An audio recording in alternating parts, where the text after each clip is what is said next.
On this last episode of Inspiring Perth Academy, we have a very special guest who has joined us. She has received many awards throughout her career, such as the Journalist of the Year award in 2016. She started off her career as a trainee journalist and has now worked her way up to become the first female political editor of BBC News. Throughout her career, she has been the BBC's chief political correspondent and the first business editor of ITV News. She's an inspiration to all young people and she is very well known. She is arguably the top UK journalist, and we are very pleased to welcome Laura Kuensberg. Welcome back to a very special final edition of 2021's Inspiring Perth Academy. Now, if you've heard the intro and you're wondering if Tom's voice has gone back to how he sounded when he was about 8 years old, you're incorrect. He's working today, so I've drafted in the wonderful Abigail alongside me. Hiya. And today we're joined by an absolutely fantastic guest. I mean, we're quite amazed that she's been able to come and do it, to be fair. The one and only Laura Kuensberg. Laura, thank you so much for doing this. Oh, it's a pleasure. I'm pleased to be with all of you. So yeah, fire away. Yeah, so if you're good, we will just crack on straight into the questions. So firstly, I mean, is this a bit strange? You're obviously very, very well known for being an interviewer, and here you are being an interviewee. Yes, it's really weird. And I think I'm not very good at it, and I don't like it very much. So be gentle with me. I'm always very happy to talk to young people, particularly, or people who want to get into the industry, or chat to viewers and listeners. And actually, it's the thing I like most about my job, really, are when you have an election campaign and you get out and about and you get on the road, and then you get to talk to members of the public instead of just being with politicians all the time in Westminster. But I am always slightly nervous about doing an actual interview when I'm on the other side of the camera. So be gentle. Will do. So you've obviously had a great career, and we were just wondering, did your school experience influence you to go into journalism?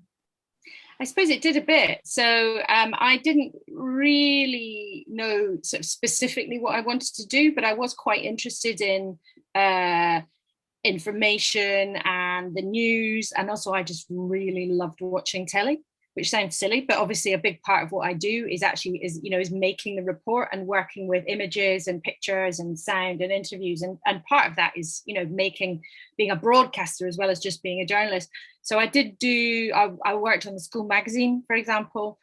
For a couple of years, I did some work experience at the Glasgow Herald, which obviously is still a big paper. I did a week there. I think when I'm in my fifth year, I managed to kind of blag a week of making the tea and hanging out, watching what people were doing. And I managed to get a week of the same thing doing that at STV. So yeah, I mean, I did. I was very lucky, as I'm sure you guys are at your school. I loved school. I had great mates, had great teachers. And yeah, one of the things certainly that I was able to sort of dabble in was, I suppose, the sort of beginnings of journalism at my school magazine, which actually I found some copies of the other day in a box because I was clearing some stuff out. And I was thinking, I remember sitting kind of cutting out those photos to make that, montage. Because of course, I mean, I'm not quite 100 years old, but back then, we didn't have ready access to Photoshop and all of the really amazing technology actually that your generation now has access to. So did you sort of feel like journalism was always the path, or was there anything else that you considered? Not really. I sort of thought about maybe doing law for a bit at university, but I didn't really kind of know what being a lawyer would be like. I ended up doing a history degree, and I think I was pretty sure that I wanted to work in TV or radio. I didn't want to be a news reporter, doing daily news, which is, ironically, that's what I ended up doing. And I certainly didn't want to work in politics.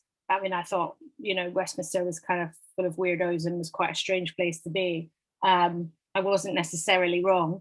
But, coincidence and chances are also a great thing, and I ended up in my job kind of by accident, by saying yes to lots of interesting opportunities that came up over the years. And I've ended up doing something that I absolutely love. But I think broadly, I was very interested in the idea of working in broadcasting, making TV or making documentaries, rather than really having a really concrete idea that I wanted to be the person, standing on the 6 o'clock news.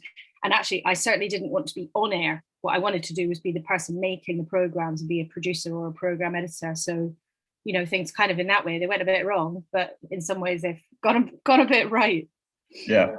Now, obviously, being a journalist, I don't know if you kind of realised over the last few years, I feel like the reputation of journalists has kind of gone through the ringer a little bit, especially with lots of interesting leaders around the world, shall we say, of recent years. Do you think that that's quite an unfair kind of reputation that journalists in the mainstream media are getting nowadays? And sort of what would your argument be to why that is perhaps unfair?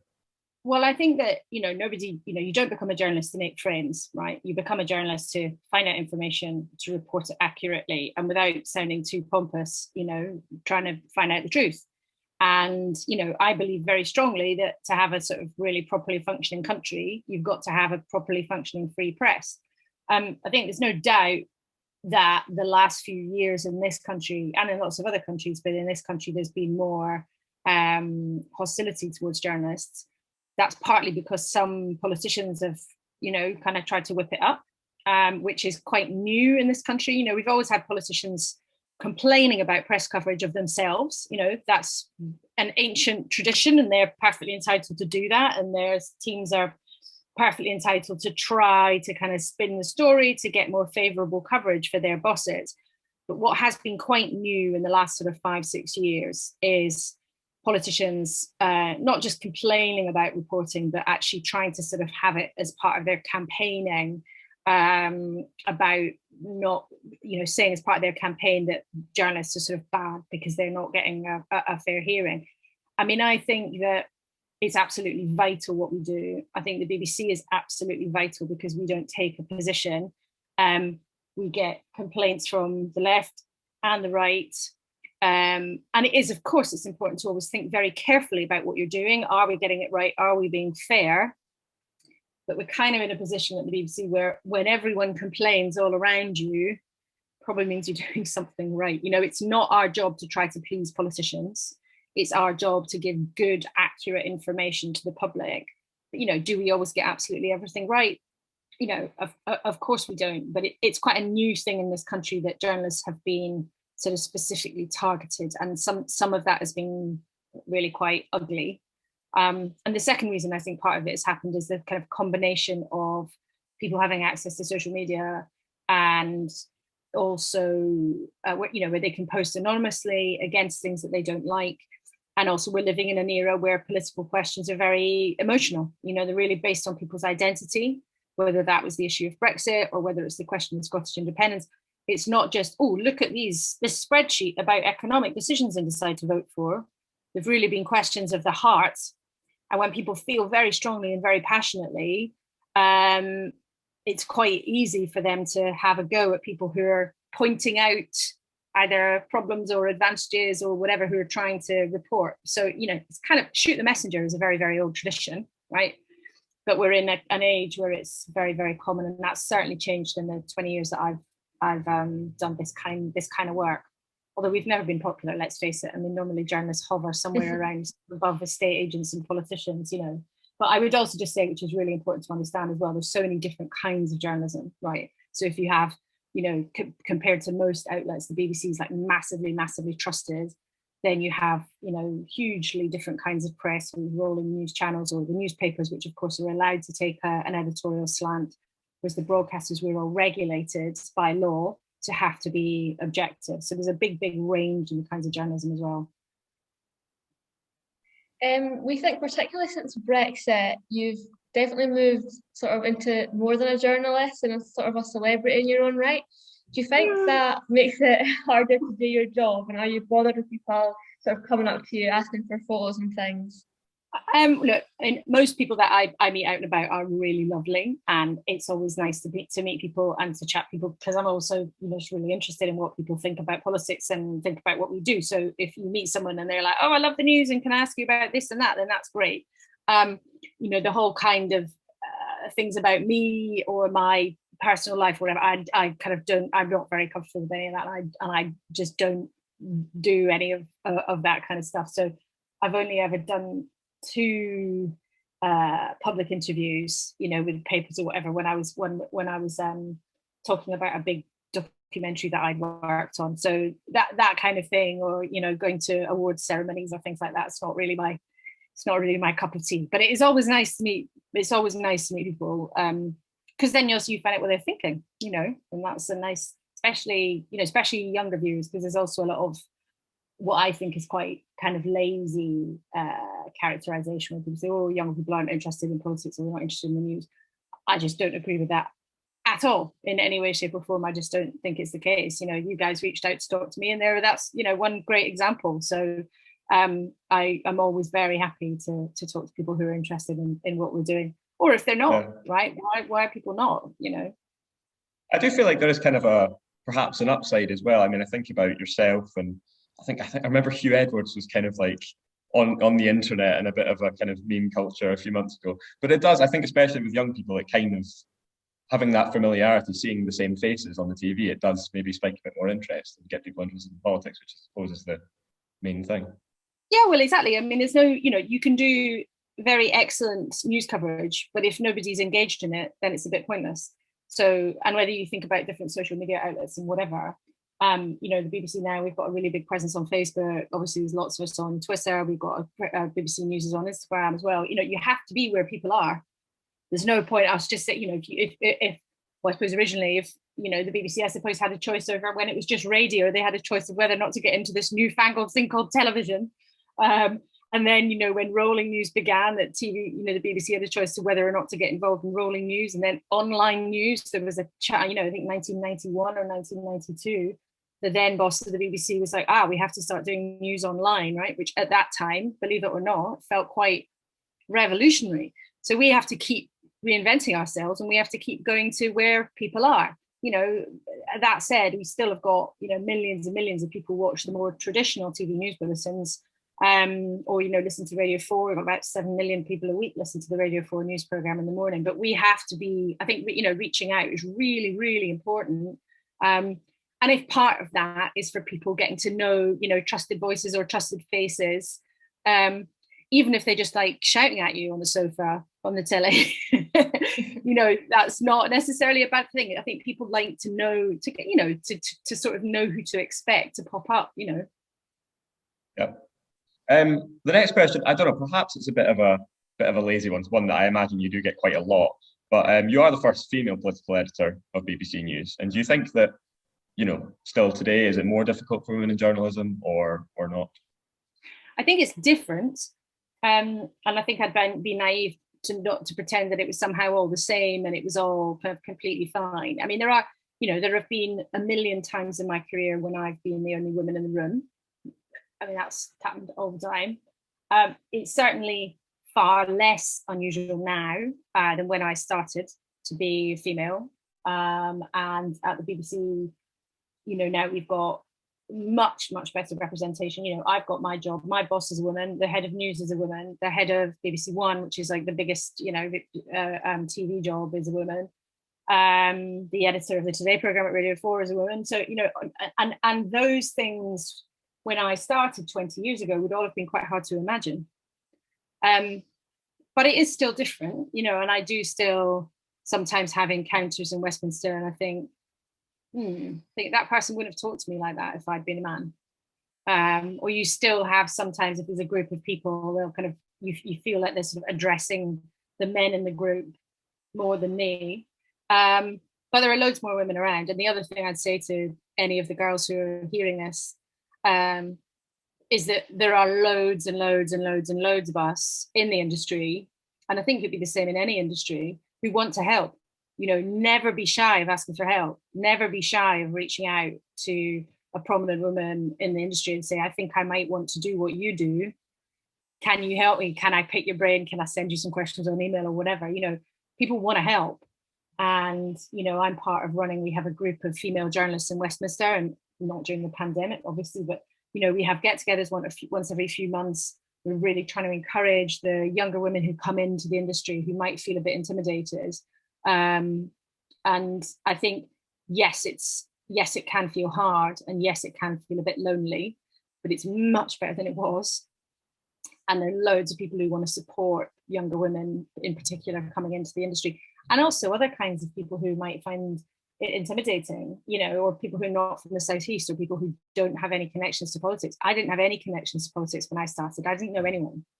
And that, I think, is also quite important to bear in mind. Yeah. So, out of all your years in journalism, what would you say has been the peak of your career? And has there ever been a moment where you thought it's been quite difficult? Yeah, I mean, lots, lots on both. I think the hardest thing for me, and actually it was 5 years ago today, was when Jo Cox, the MP, was killed. And I knew Jo. I didn't know her very well, but I knew her a bit and really liked her a lot. And having to report on that story was very difficult. And I did the interview a couple of days later with her husband, which was very important to do, but it was very hard. But it was very important to me to do it properly, and I think in a funny way, I felt very, very strongly that we had to do it with the right tone and then with the right kind of level of both sort of, I suppose, both sort of respect for the family, understanding of what the political significance might be, but also the sort of right level of, I suppose, kind of respect and emotion. And I don't, you guys would have been, well, I suppose your early teens when that happened, but it was such a huge moment, both sort of personally and politically for lots of people, that was very, very difficult. In terms of the highs, I mean, I love working on elections. It's so exciting. It's that moment when, the politicians can all sort of blab on for years as they do. And what happens in Westminster is always interesting and important. But suddenly you get that moment in those 6 weeks around an election when it's all over to you guys, it's over to the public. And that also, you see politicians then kind of remembering that they're not really the ones in charge. And I find that very exciting, those moments of the tune of the election music, what's going to happen? It's just so important. So working on election programs is amazing. But also, I mean, things predictably like going to the White House, that's amazing. I got to do the first question to President Trump at his first press conference after he became president because Theresa May was there. That was amazing, very nerve-wracking. But overall, I feel tremendously lucky to have had this job. It's like a kind of golden ticket every day. We work very hard, but you get to go to amazing places and see incredible things. And I feel very, very lucky. And just final question. Which helps. It's a huge final question. Difference. Yeah. Final question just before we move on to the quickfire section. To any young person who's watching this from a Perth Academy, who's potentially thinking about getting into a similar job like yours, what would your advice be? And, do you think there are any things that are the big kind of selling points for the industry as a whole? It changes all the time. So every day is different. So that is very exciting. So if you are someone with who's really nosy, who maybe has a short attention span, it's very fast paced and no day is exactly the same. So that is a good thing. If you're somebody who really, really likes doing kind of painstaking work and long-term projects, it's maybe not, something like documentary, whatever might be a better thing, but it's just endlessly interesting and it's different every day. And it's also really fun and it matters. It's competitive. It's a competitive industry, and there's no question about that.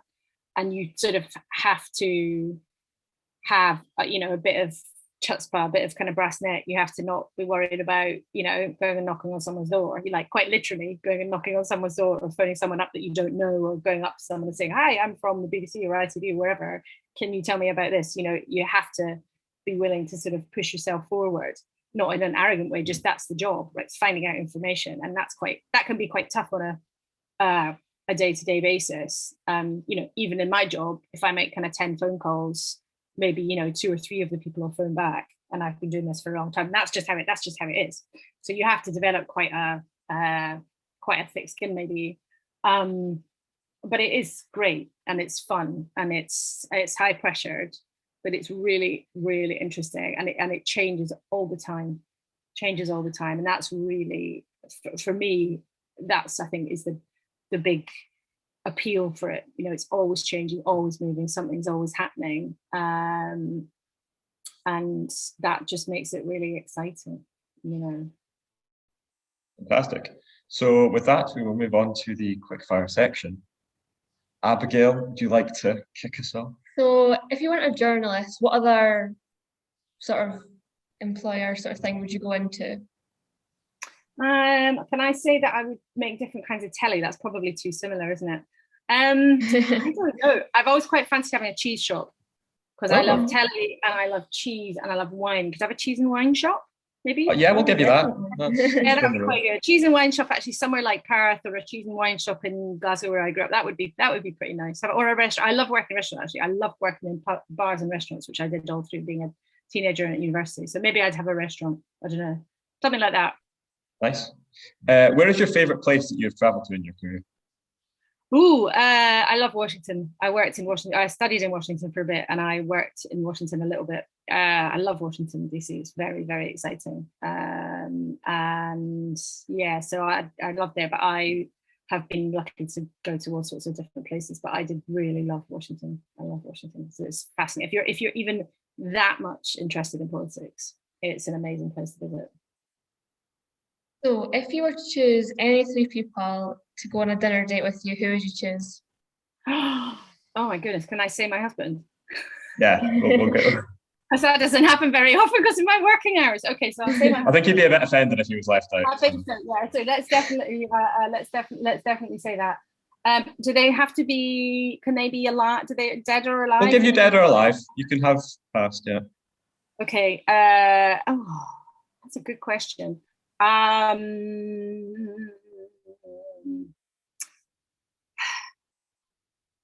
That's a very good question. I don't really know. Who can I think of? I was quite fancy meeting Marilyn Monroe. I also think she looks like she'd be a good night out.